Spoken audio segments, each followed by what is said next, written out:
Anyways, today we were talking about Chapter 5, Section 2, Logarithmic Functions. Alright, so logarithmic functions, that's definitely something that we either are unfamiliar with or that we learned, but similar to right now, it was at the end of the semester. It wasn't something that was just pounded into our heads, and so, we just kind of forget.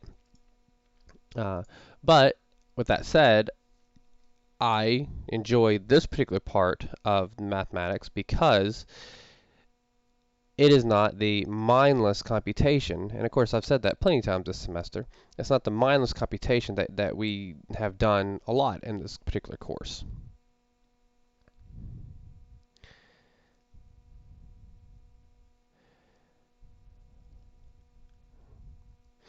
Alrighty, so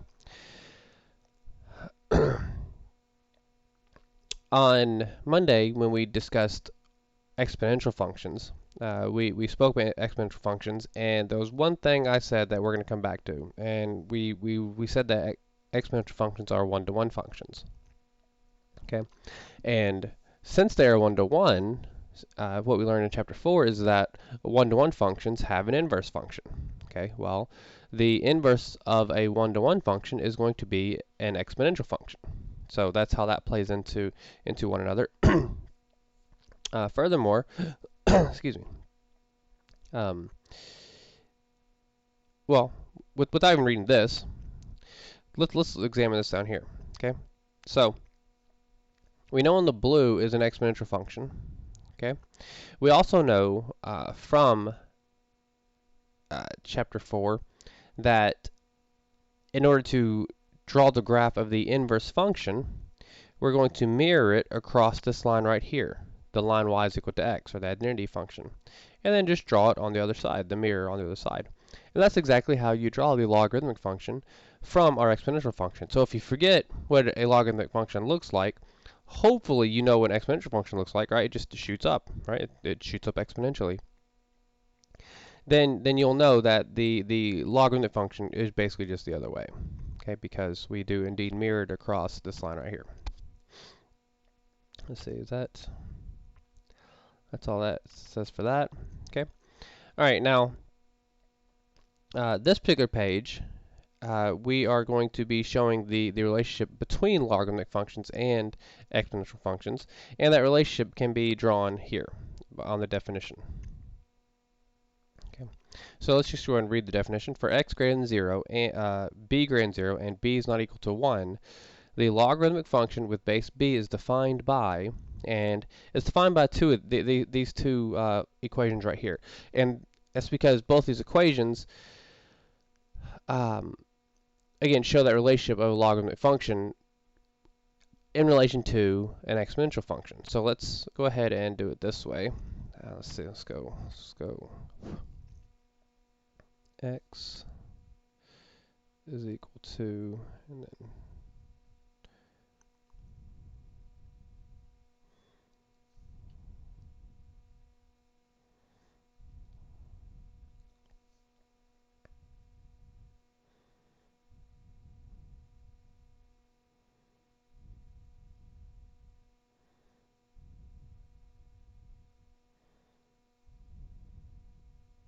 okay. Try to color coordinate that relationship there. So what we're doing here is if we have, in this particular case, if we have an exponential function, okay, then we can change it into a logarithmic function by doing this, by making the y all by itself, and that's equal to log base b, and then the b, of course, I color coordinate it so you can see that relationship there. And then of x. Oh, that's one thing. So whenever we say log of something, doesn't matter what, log of x, this is called the argument. Okay, so whenever I refer to the argument, that's what I mean. I don't know why it's still called the argument, but it is. It's kind of funny when you just say it out loud, huh? Anyways, that is the relationship there. That's very important. This is definitely something that you need to write down.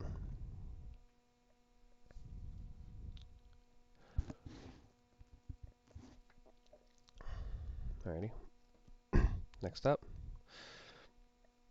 we're going to do these particular problems. And okay, so it gives the steps on the previous page. So I guess I'll continue the steps here. Let's see. Did I skip something? Not entirely. To be honest with you, I don't usually cover that, so I'm just gonna put that here and then move on to our example on another page, because this is what we really care about. Okay. I will, however, for right now, let's just go ahead and write it. Look at y is equal to log, and then, let's make that better, g base b of x, and then that relationship is the same as x is equal to base b of y. Okay, so this is something we're going to be using for these next few examples. So example 1 reads, write each exponential equation as an equation involving a logarithm. Okay, so we're going to rewrite these equations that are exponential equations. Okay, you can tell that they're exponential because, you know, we have exponents here. Oh no, hang on, spilled my coffee.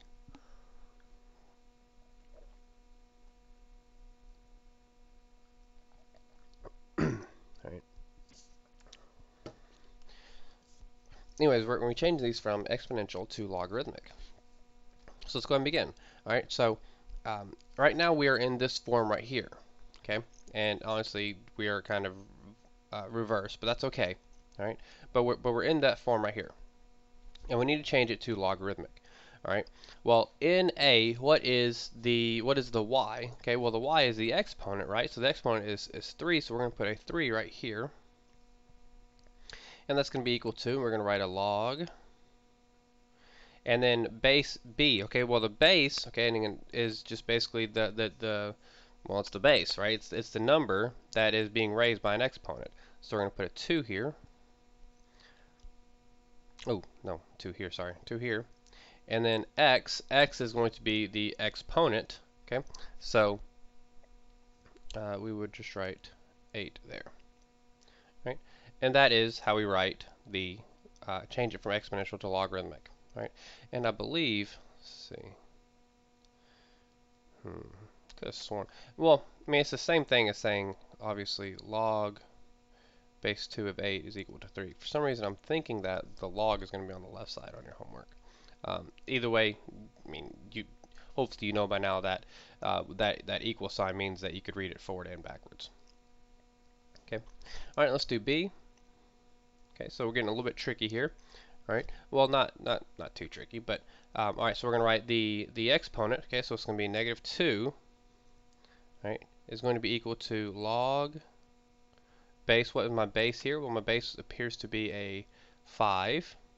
Okay, again, 5 being the base because it is what has the exponent attached to it. And that's going to be equal to 1/25th. Not equal to. The argument. The argument is 1/25th.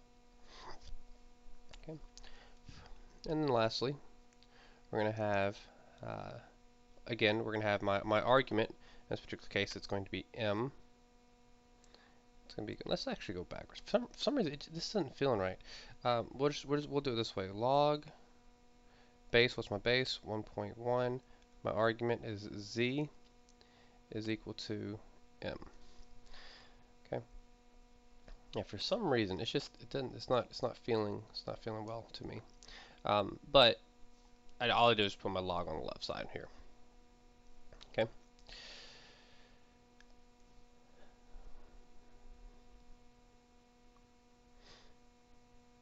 Right. Now we get to change from logarithmic to exponential. And again, we're just going to go ahead and, let's see here. Could I? No, let's just go ahead and do it this way. We're going to put the log on the left side though this time, okay? So we're going to do log base b. Y'all hear that? That was my cat. Base b of x is equal to y. Then we've got b to the y is equal to x. All right. So try to again color coordinate, but this time what I'm doing is I'm putting the log on the left side. Okay, so hopefully that doesn't tear anybody up. But again, it's the same thing. But again, it just feels weird putting the log on the right side. I don't know why. Maybe it's just the side of the bed I woke up on today. Either way, who cares? Y'all don't care. Let's go. All right, so I've got log base 3 of 81 is equal to 4. Okay, well the base is 3. We're equal to 4 over there. And that's equal to 81. And which is pretty cool because we can actually see that this conversion is true, right? 3 raised to the 4th power is indeed 81, right? 3 cubed is 27, and then 27 times 27 times 3 is 81. So we can see that relationship there pretty easily now, right?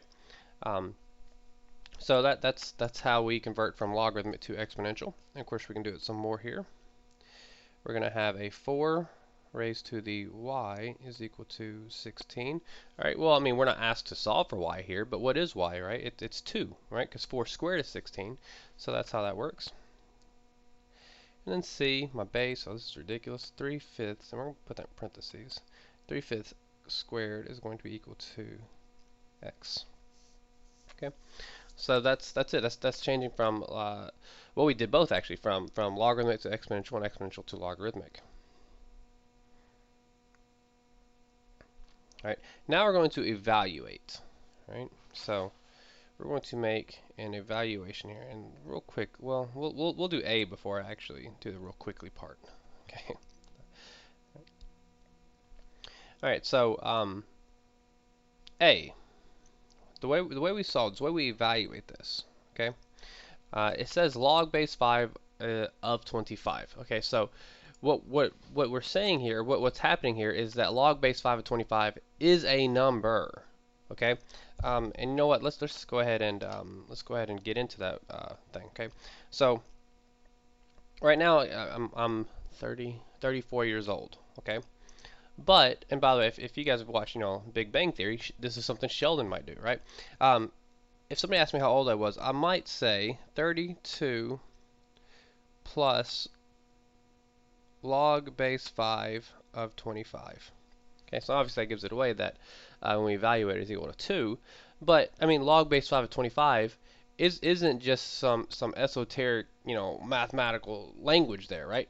It's actually just 2.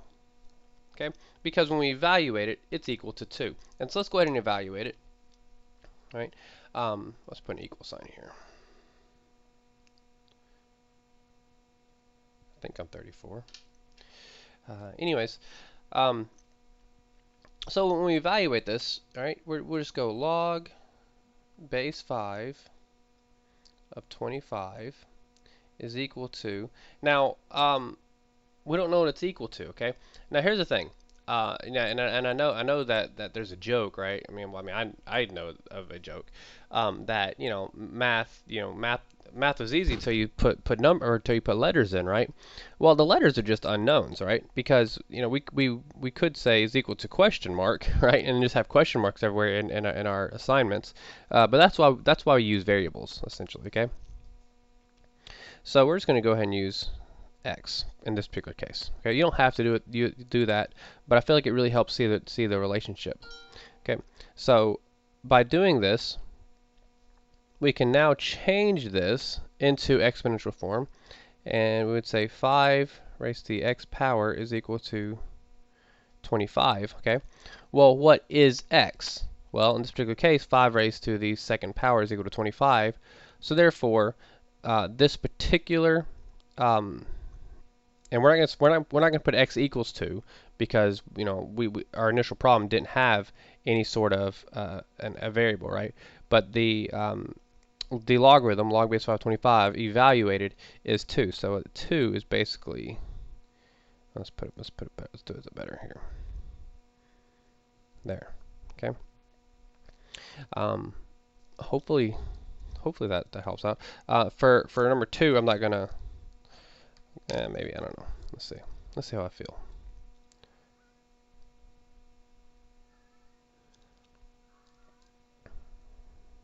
Okay. So B, I said number 2. You know I meant B. All right. Let's just go ahead and instead of doing the x that I did on example A, let's just go straight to putting this in exponential form. Okay. So 3 raised to, well, in this particular case, I guess it doesn't particularly matter, huh? Question mark. Now we're just going to have to put next.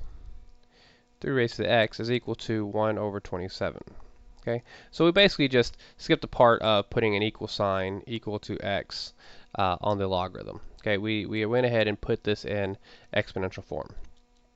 Okay, well, this is pretty interesting. Hopefully you can see this, but 3 raised to what power is equal to negative, is equal to 1 over 27. Okay, well, since it is 1 over some number here, this tells me that's going to have to be a negative exponent. Okay, and since 3 and 27, that relationship there is that 27 is the cube of 3, then we're going to say is that 3 raised to the negative 3 is going to be equal to 1 over 27. Okay, and then C, we're going to go ahead and jump straight into putting this in exponential form. Okay, so we've got so this is interesting. So the base is going to go ahead and be the square root of 2. How can we go about doing this? Okay, so it's going to be the square root of 2. So what we're going to do is we're just going to go ahead and put 2 raised to the 1/2. Okay, because 2 raised to the 1/2 is still the same thing as square root of 2, right? Let's go ahead and put that in parentheses here because we're going to be raising it to some power, and it's going to be equal to 1 over 4. Okay, so what is 2 raised to the, and then of course if we do the power rule, let's go ahead and do that out there. 2 raised to the 1/2 x is equal to 1/4. Okay, so what will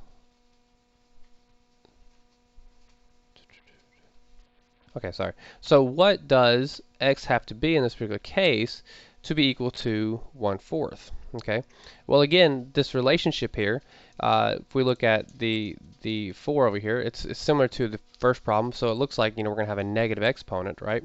And we already don't have a negative, so we're going to have a negative number for x. So that tells us something. We also see that the relationship between 2 and 4, well, we know that, right? That's just 2 squared, right?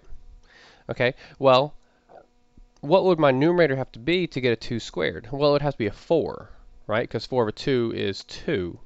So what I would do is I would have to change this x into a 4, but not just a 4. We have to turn it into a negative 4. Okay? Because, and instead of doing the mental math here, let's go ahead and show why that is the way it is. 2 to the 1/2.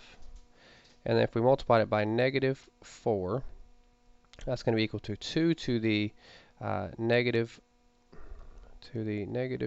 4 over 2, which is going to be equal to 2 to the negative 2, which we would do indeed see that it is 1 over 4. Okay, so in this particular case, my x value is going to be equal to a negative 4. All right, that took a little bit of brain power there, right? Again, not mindless computation as promised, but I mean, you do have to think a little bit, at least for that particular problem. I'll admit that I'm pretty sure that's about as hard as it gets for these kind of problems. Don't hold me to that though.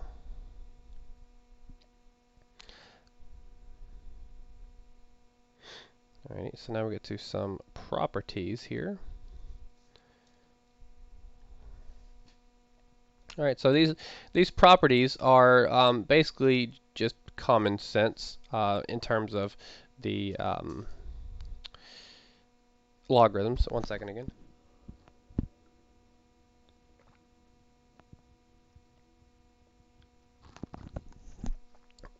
Alrighty.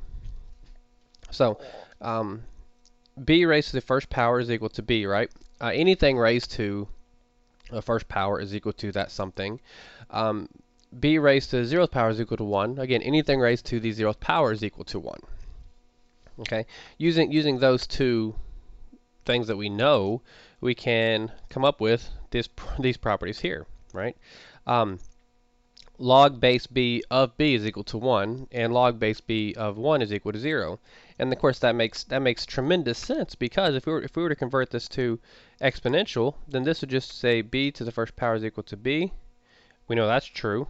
And this would be b raised to the 0th power is equal to 1. Again, things that are pretty much well known, right? No brain buster here. You know this, you understand this, because you made it this far in this particular course. Okay. Let's see. Yeah, we don't care about that too much right now. Oh, actually we do. Okay, so we're going to talk also about the cancellation property. Can I fit that? No, cannot. Okay.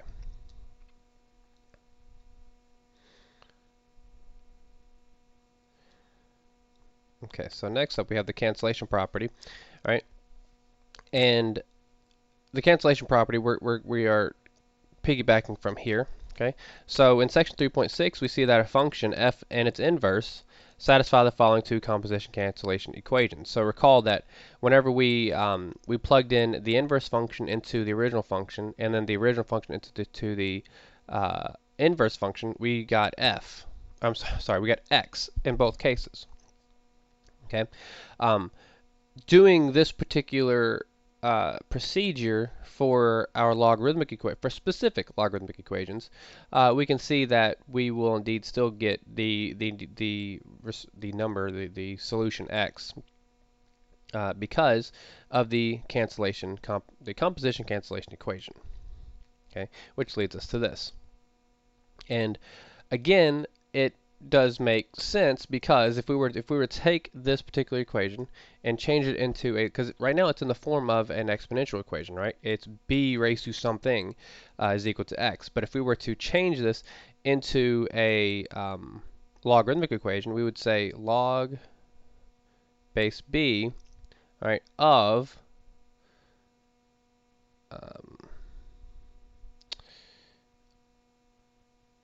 did I lose myself? Oh yeah, of x is equal to log base b of x. Okay, which that does indeed make sense, right? The left side is exactly equal to the right side. Again, that's just changing it from exponential to logarithmic. And then the second example, well, if we change this logarithmic to exponential, we would say b to the x, and that's going to be equal to my argument, which is b to the x, again, which is a true statement. It's just repeating it. Okay. Alrighty, so now let's do some examples here. Yeah, we'll just do this.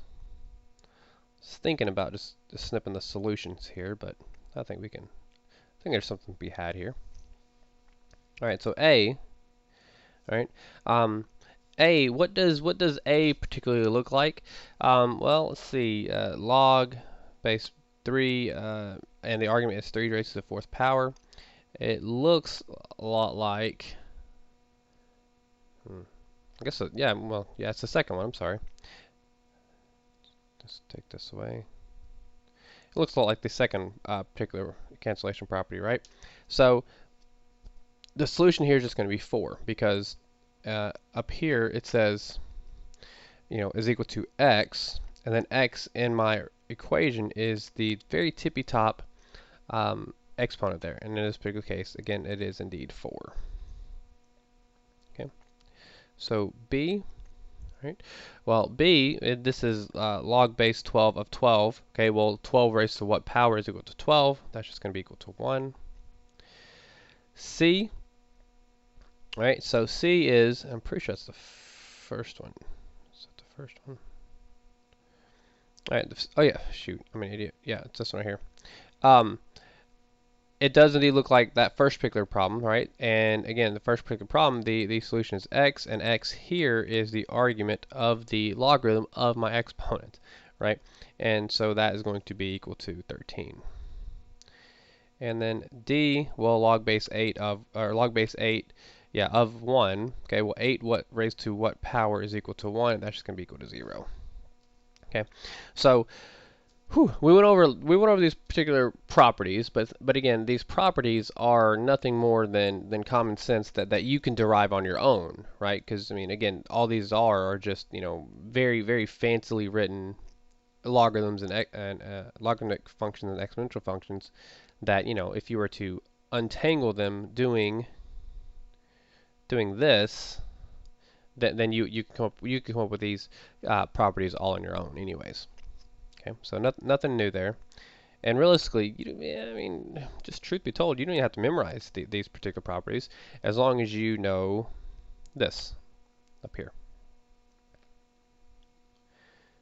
Okay.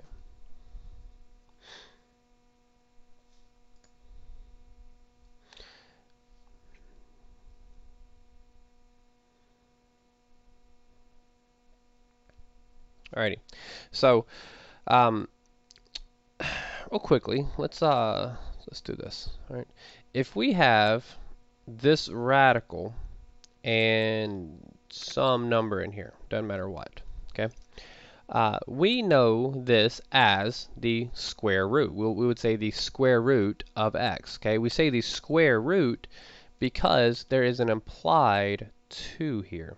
Even though we don't say it, even though we don't, even though we don't write it, it's implied, okay? Any other root, though, all right, the third root, or cube root, we put a 3, the fourth root, we put a 4, the 99th root, we put a 99, right? Any other root, we will put some number right there in that little wedge, okay?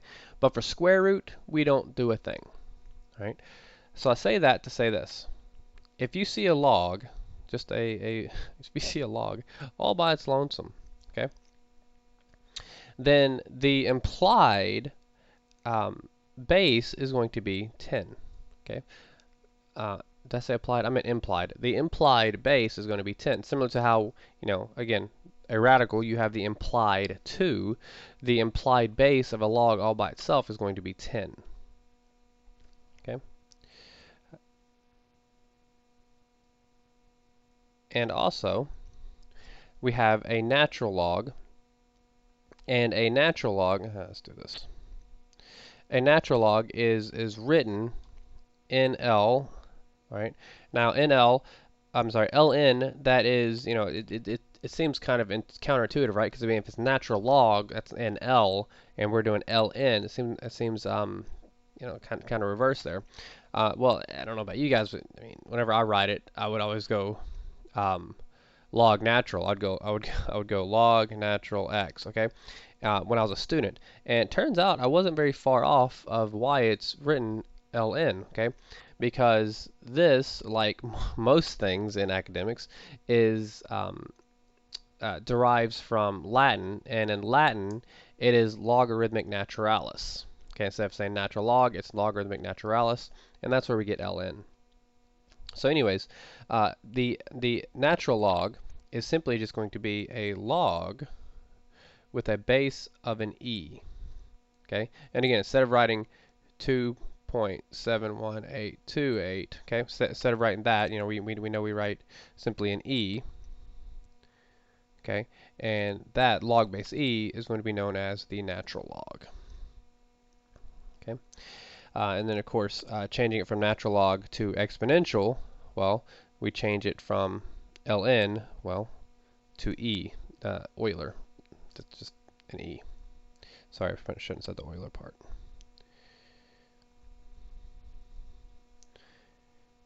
Okay, so let's do some of these. Some implied particular problems here.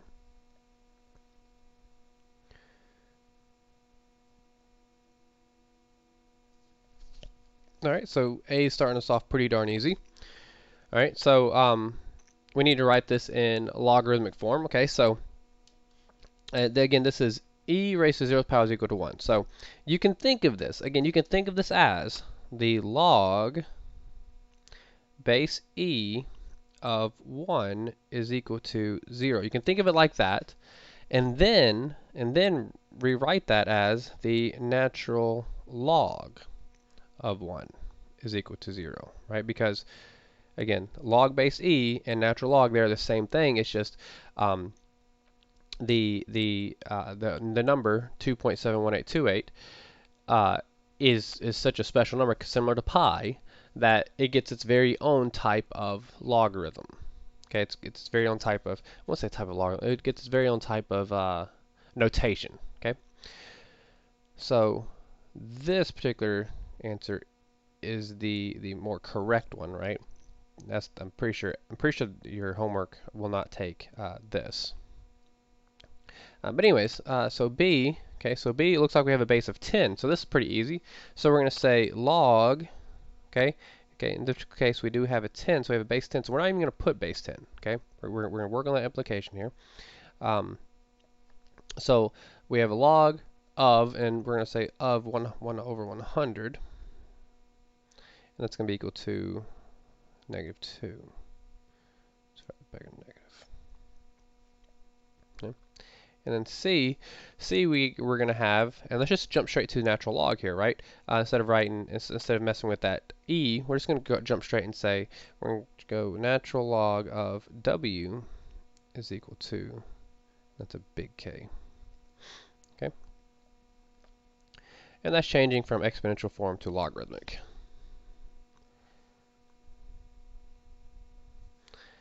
All right, some more stuff. And again, as I mentioned at the beginning of this section, that there isn't any mindless computation. It's just moving stuff around. And I don't know about you, but to me, I would just rather move stuff around. It's a lot more fun. It's also why you should probably take trigonometry, because it's also just moving stuff around.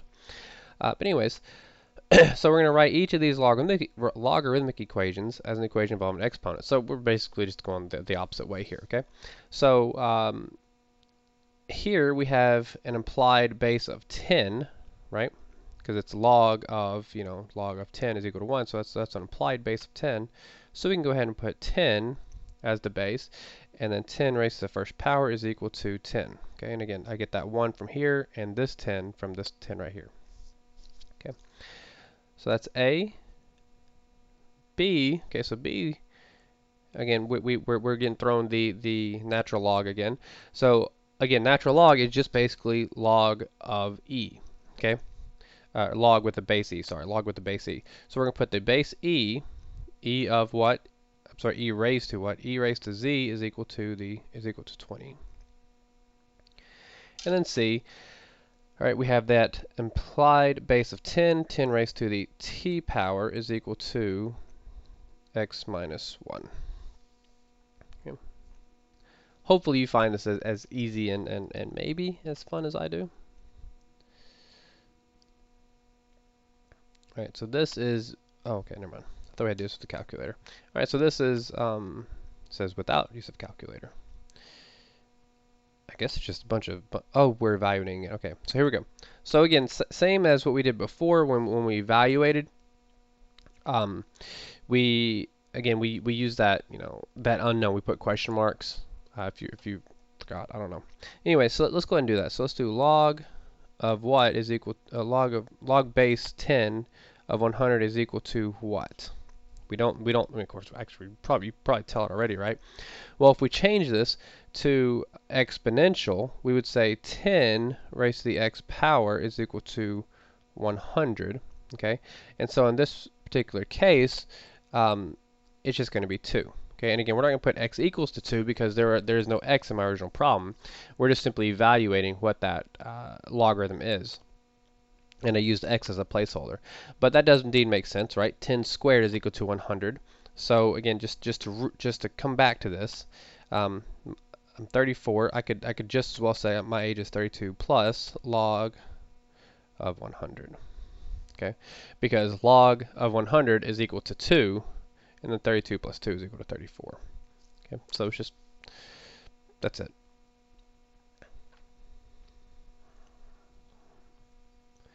B, all right, so B is the natural log of the square root of E, okay? So how would I write this in exponential form?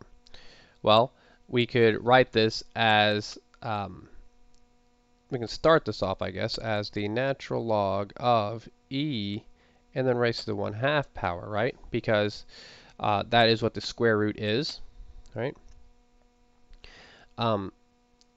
And well, that would actually just go ahead and be my solution is 1/2. Okay, because if we're to think this out, the natural log of E raised to the 1/2 power, and of course we're actually going to see see why this is better probably in the next section. But we know that natural log and E, they are inverses of one another, and so it's equal to simply the argument. I'm sorry, not the argument, simply the exponent. And so that is, which one of these is it? I guess it would be this particular. It would be the first cancellation property. Okay, because they're canceling each other out. Notice how that is an exponent raised to a logarithm, right? Then in this particular case, it's in the same vein. It is the logarithm times an exponent, and so it's just going to be equal to the exponent there. So that's B. C, we've got E raised to the natural log of 51, and of course that's actually more in line with what I was trying to say. That is definitely 100% going to be just simply 51 because that is going to be the exponent. And then D is log base 10 of 1, right? So 10 raised to what power is equal to 1? Well, that's just going to be 0, right? So hopefully that helped out. Again, just simple computation. Right. I think the last thing we're going to be talking about today is the graphing. And the graphing isn't too bad. Let's not sketch that. Let's go ahead and skip this point right here and jump straight to the characteristics, because all the last example did is basically get to these characteristics. Okay. All right. So similar to excuse me. So similar to how exponential functions, if you recall, we had an exponential function going up like this, and we had an exponential function going down like this. Okay. They behaved differently according to what the sign of the function is, right?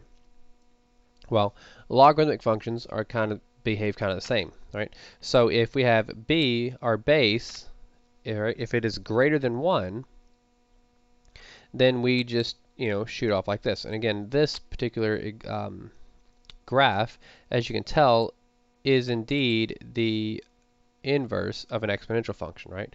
With the line y is equal to x being where we mirror it from. Okay, that's if b is greater than 1. And it's similar also to exponential functions. If our base here is between 0 and 1, all right, then we're going to be going the other way. We're going to be going down.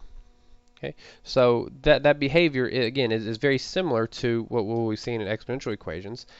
So hopefully there's not too much brain power needed there to memorize that. Also, notice how in this particular graph and in this particular graph, they both cross at the point 1, 0. Okay, well that's pretty funny, because if you recall, exponential functions cross at the point 0, 1. So exponential functions cross at 0, 1. Okay, and again 0, 1 be located about right here, and then we shoot off through this like that. Okay, exponential functions cross through 0, 1. Logarithmic equations cross through 1, 0. Okay, so again, just the behavior of each of those particular functions, right? do we talk? Oh yeah, yeah, okay. Again, they put the domain range up here. So actually, let's actually touch on this real quick. Let's put this off to the side. Okay, so exponential equations we know have a domain of -infinity to infinity, right? And a range of 0 to infinity. Okay. Now, logarithmic functions, since they are the inverse of exponential functions, okay, then we could expect the domain to be from 0 to infinity and the range to be from -infinity to infinity. Why? Because if you recall, the domain and ranges of a function and its inverse are flipped. Okay, so again, the domain of the exponential function is the range of the logarithmic, and the range of the exponential function is the domain of the logarithmic. So this up here, again, we could figure that out pretty easily just by knowing that particular rule that the domains and ranges of a function and its inverse are flipped. Okay? And of course, we do indeed see that if we look at this graph, we do indeed see that the domain looks like it's going from 0 to infinity, and the range is going from -infinity all the way to positive infinity. So we do indeed see that kind of behavior there.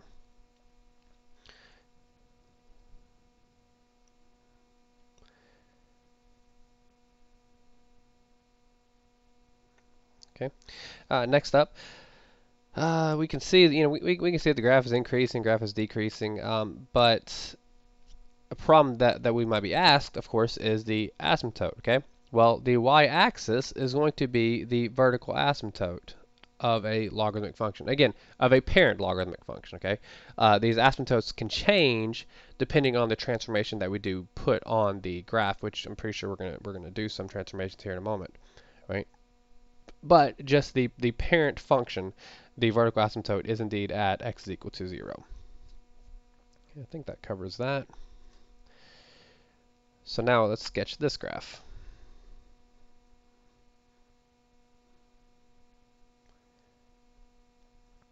Okay, so once again, let's go ahead and put the little graph out here.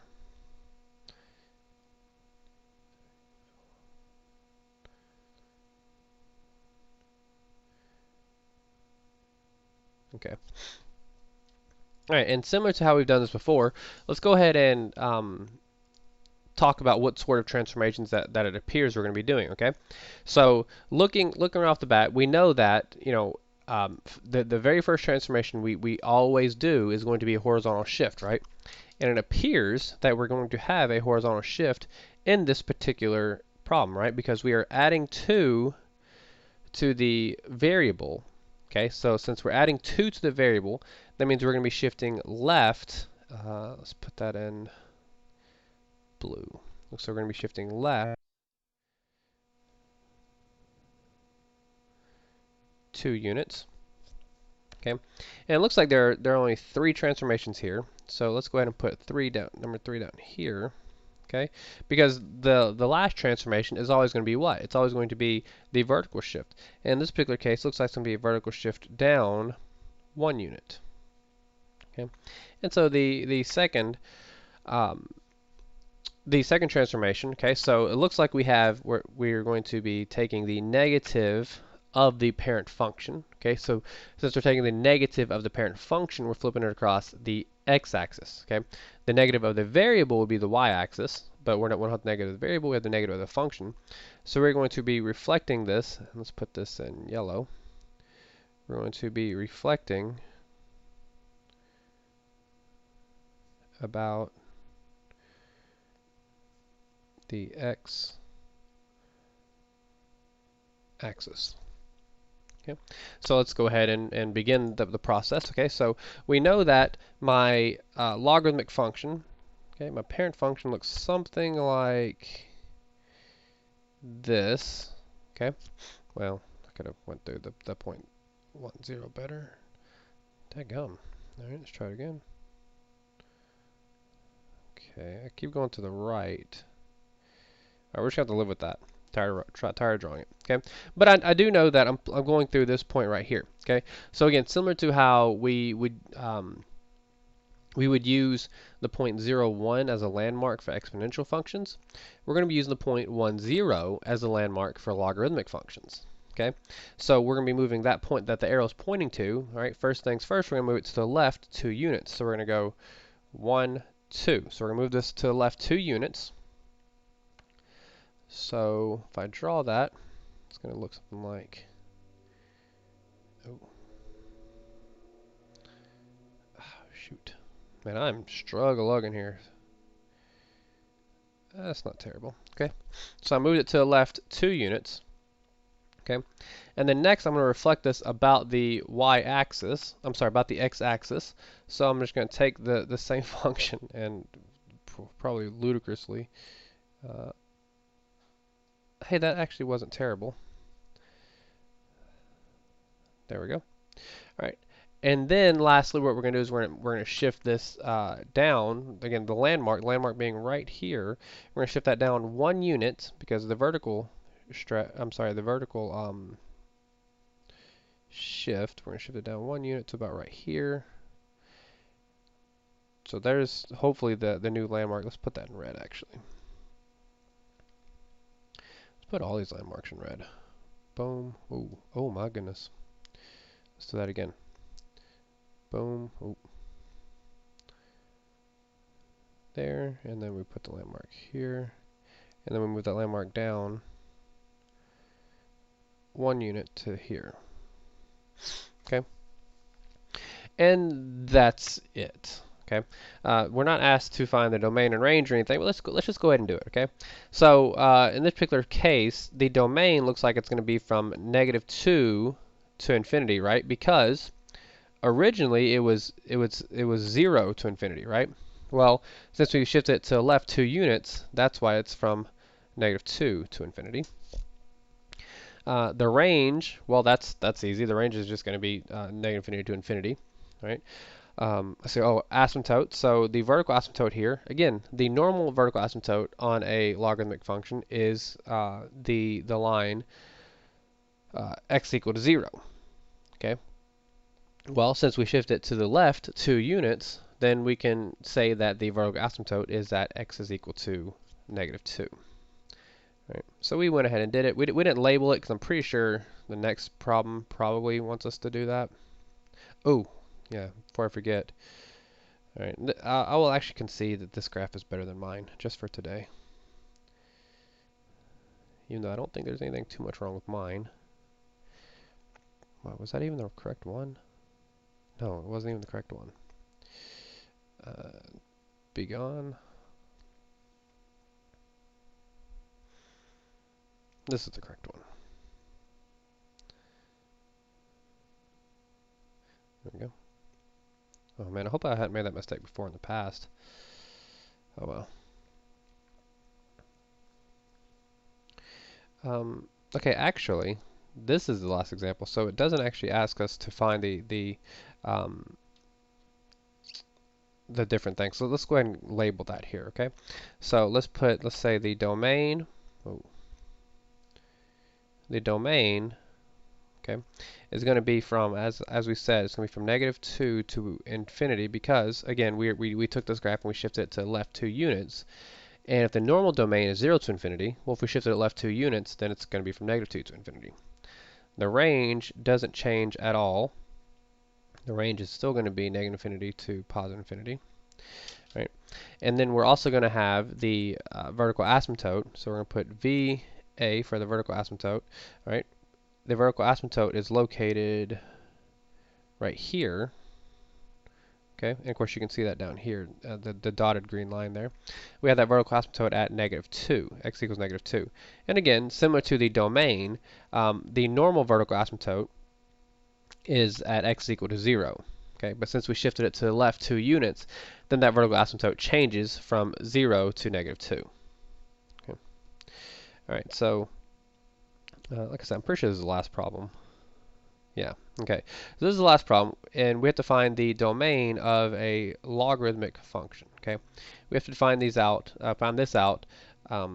algebraically, Okay, so here we found the domain graphically. Wasn't hard.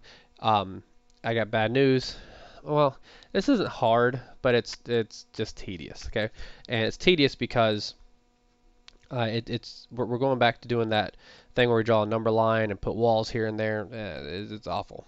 That's all I got for you. I'm sorry, it's bad news. All right, so real quickly, in order to find the domain of a logarithmic function, okay, it's pretty easy if the argument here is not a fraction. Okay, because all you'd have to do is set the argument to greater than 0 and then solve for x. Okay, so let's give an example here. The argument here is x plus 2. Okay, so keep that in mind, x plus 2. So x plus 2, I would set that to greater than 0, and let's explain why it's greater than 0 real quick. This very beginning. All right, so the argument in a logarithm right here, that x, okay?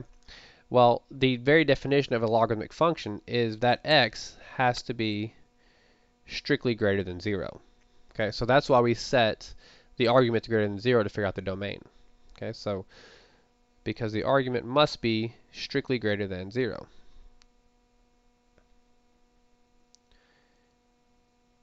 Okay, I said this particular problem, I said let's look at the x plus 2. So we set x plus 2 greater than 0. And then, of course, if we solve for x, x must be greater than negative 2. And, of course, that is indeed what we saw for the domain. X is being greater than negative 2.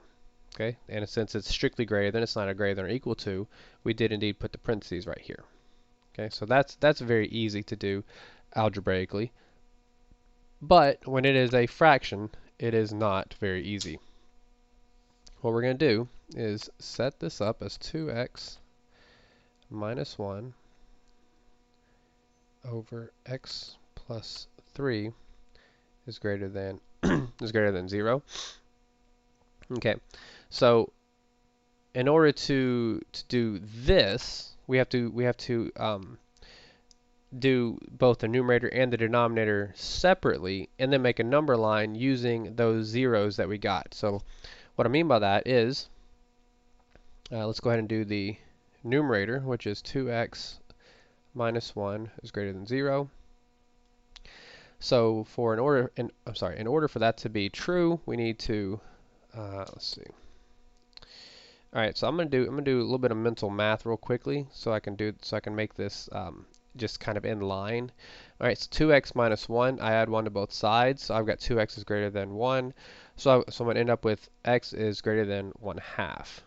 Okay, so x is greater than 1/2. So that's one, and then the denominator here, I'm gonna put this here, just do a dotted line. Is that? I think that'd be okay. Okay, and then we got x plus 3 is greater than 0, and of course that is x has to be greater than negative 3. Okay. Whew. So does that make sense? Okay, so anyways, let's do the number line as promised. And yes, I also hate this particular part. Okay, and then we're just going to make walls here. We're going to make a wall here at negative 3. And then we're going to make a wall here at 1/2. Okay, and then same as before, we're going to make test points. Okay, so a test point here is going to be negative 4. So let's make negative 4 a test point. Between negative 3 and 1/2, luckily 0 is given to us. That's pretty good. So 0 is going to be a test point. And then from 1/2 to infinity, well, 1 is going to be a test point. Okay, well, what did I mean by those test points? Well, if you recall, these numbers, I'm going to plug into x here and here. Okay, now the good news is I don't necessarily have to say, okay, is it greater than, well, I mean, I am going to say that, but I don't actually have to get numbers. I don't have to actually say like 12 or 14 or whatever, right? Because similar to in chapter 1, since it is greater than 0, I just care if it's positive or negative, right? So what do I mean by that? Let's go ahead and do this. If I plug in a negative 4, my numerator, okay? Well, 2 times negative 4, that is a negative number. A negative number minus 1 is also going to be a negative number. So my numerator is going to be negative. If I plug in a negative number in the denominator, well, negative 4 plus 3 is a negative number. I have a negative number in my denominator. Well, a negative number in my numerator divided by a negative number in my denominator is going to be a positive number, right? A negative divided by a negative. So this tells me that this particular interval, oh, I didn't write the intervals. Let's do that real quick. From negative infinity to negative 3, negative 3 to 1/2, and from 1/2 to infinity. Okay, so this tells me that this particular interval will work, okay, because a negative divided by a negative is a positive, and a positive is greater than 0. Okay, so hopefully you caught that. If not, rewind it a couple times to really catch that. If not, email me. Okay, so anyways, so that particular interval works. Now let's plug in a 0, okay? Well, 2 times 0 is 0. 0 minus 1 is a negative number, so a negative number here. And 0 plus 3, well, 0 plus 3 is a positive number. And a negative divided by a positive, well, that's a negative number. Okay, and a negative number is not greater than 0, so this middle interval does not work. Right, now let's plug in a 1. 2 times 1 is 2. 2 minus 1 is 1. 1 is a positive number. 1 plus 3 is 4. 4 and 4 is a positive number. A positive divided by a positive is indeed greater than 0. So this interval works. Okay, so that's the solution. The solution is just basically those two intervals that work, or that's the domain. So the domain, or so that my domain of this particular problem is going to be, is it named? Yes, named f. Okay, good. The domain of f is going to be from negative infinity to negative 3 unioned with 1/2 to infinity. I believe that's what we had. That is what we have, and that's it. I say that's it. I know it's not necessarily it.